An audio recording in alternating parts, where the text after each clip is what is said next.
talk more about those by-elections, let's bring in Lori Turnbull, Associate Professor of Political Science and Director of Dalhousie University's School of Public Administration. Lori, good to have you here in studio. Thank you. Thanks so much for having me. Sure. So let's look at these 4 different votes because they're each providing a bit of a snapshot of where we are in Canadian politics in the moment. And we'll go to Portage Lisgar first in Manitoba. People Party's leader Maxime Bernier is on the ballot. This is the riding where the PPC actually had its best result in 2021, but Conservatives did still win this riding by some 30%. So how important is it for the Conservatives to keep Mr. Bernier out of Parliament, or at the very least, keep him from building on that support? Right.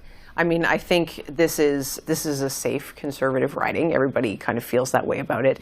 But at the same time, this was a pretty solid result for the PPC in the last election, and so there's a sense that there's something to build on here.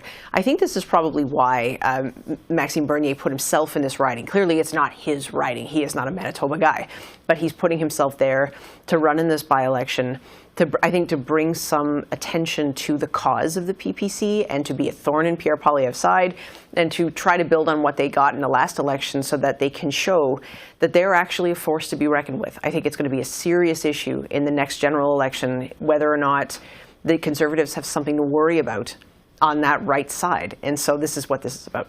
Whether or not the PPC is more than just an anti-COVID party, whether they're going to actually be able to get some more support beyond opposing lockdown measures and opposing other COVID measures, which is what we saw last time. Exactly, because I mean the Conservatives have, I think, historically had this issue around how are we going to organize ourselves, and there's been kind of a breaking down and a coming together and a breaking down and a coming together, and they came together under Stephen Harper to unite the right and beat the Liberals. But ever since then, there has been a sense of where is the party going, who is the right leader, what are we really doing? And so I think that's why the PPC, even though they don't have any seats, are a very relevant political force, because it shows that their viability speaks to the fact that the right is not quite united. Okay, let's turn to what has been another safe Conservative seat. That's Oxford, Ontario.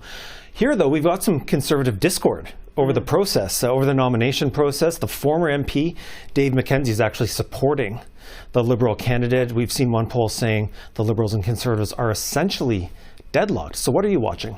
Okay, so this is a really interesting race for a totally different set of reasons, in the sense that it looks like Pierre Poilievre's camp kind of parachuted a candidate in there. The local riding doesn't love that, understandably, because one of the only things that a local riding association can do independently is put that candidate forward and shape who is going to represent the region in the country, or who's going to represent the riding in the country.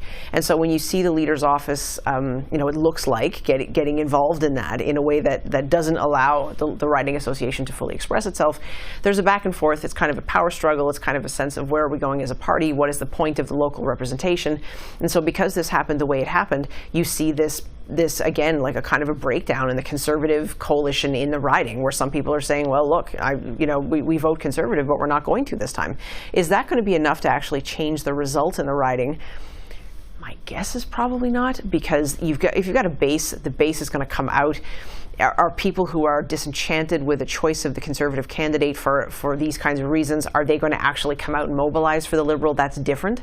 So we'll see what happens at the end of the day. But it's the interesting thing, too, about by-election is that you know that when you're voting, this is not really a vote for the government. This is not a vote for Parliament. This is not changing the results of everything on Parliament Hill.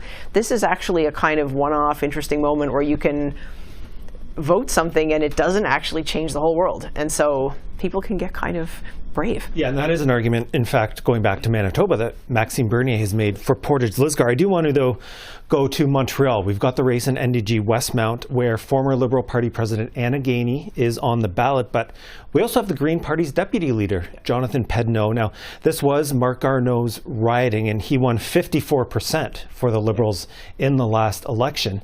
Do you expect to see anything different here?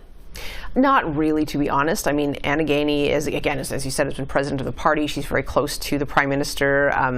I think the one interesting thing that could come out of this is, could she find herself in a cabinet position? The Prime Minister already has 3 cabinet ministers from Montreal plus himself. So that's a little bit of a factor to consider. But at the same time, given her leadership role in the party, it would be hard to see her not moving into a leadership position once she was elected. But it'll be interesting to see what Pedno can do in terms of a vote and what he actually brings out. This will be a litmus test for the Green Party. Again, I don't think a riding they expect to win. But if they have a poor showing, like, what does that say about the future of the party? Okay, well, we're racing back and forth across the country. We'll finish our by-election tour. We'll go back to Manitoba, to Winnipeg, where Ben Carr is hoping to succeed his late father, Jim, as the Liberal MP. But another interesting thing that people have noticed here, we've got nearly 50 candidates on the ballot, and it's the latest protest we've seen in some recent elections where ballots are being stacked as a protest against the voting system itself. Yeah, I think you could argue we saw that in a recent by-election in Ontario. We can see in the mayor's race for Toronto, not really a protest vote, but this really flooded ballot. And what do you do as a voter when you're trying to get a sense of who is running, what do they stand for, what are my real choices? That's really hard. I mean, I think in this position, in this case, it would be very unlikely that anything happens other than a Carr win. And I think to bring the question around again, probably a possibility for a cabinet position for him in the event that he is successful. But there is a question to be raised about what is the value of having so many choices that you're literally kind of unfolding a ballot. Like, what do you do by way of understanding the candidacy of each person? All right, so we've talked about what some of the local issues are in each of these four ridings. Let's take a bit of a national picture as we close out our conversation. As we look at the leaders, Justin Trudeau and Pierre Poilievre and the other parties, what do you think the results tonight may say about where we are right now in Canadian politics and the state of support for the different parties? Sure. I mean, I think the benefit cost for Pierre Poilievre versus Justin Trudeau is different. I think that overall, we can see that those two leaders are very polarizing. We can see that their negatives are quite alarming and their positives are not as high as they want. We can see that neither of them is building those bridges to the point where they're really kind of engaging in a transformative dialogue that's shifting voters toward them. There is a sense of a kind of doubling down on a very polarized political situation right now. What we can see tonight, I think, is the expectation is that the Liberals will hold what they have. The fact that Anna Gainey will likely win and Carr will likely win is not going to be seen as the Prime Minister knocking it out of the park. That's what people expect to happen. For Poilievre, I think the math is quite different. There's more of a risk for him in the sense that even if Bernier doesn't win, if he does well, that's going to be something that Poilievre has to worry about. If the Liberal candidate in Oxford does well, and the margins, even if the Conservatives win, if they're small, there's a sense, I think, for Poilievre that he's got something left to prove. And whether moving toward the right in a way to collapse the PPC vote then costs them in terms of moving to the other side and trying to appeal to more centrist voters who are looking for somewhere to park their vote in a climate of total voter fatigue with the government, is Poilievre able to capitalize on that? And if he's not, well, then what does that say about the future of the party? Okay, well, we'll read the tea leaves as the votes come in. Laurie Turnbull of Dalhousie University, thanks so much for your by-election insight. Thank you, too.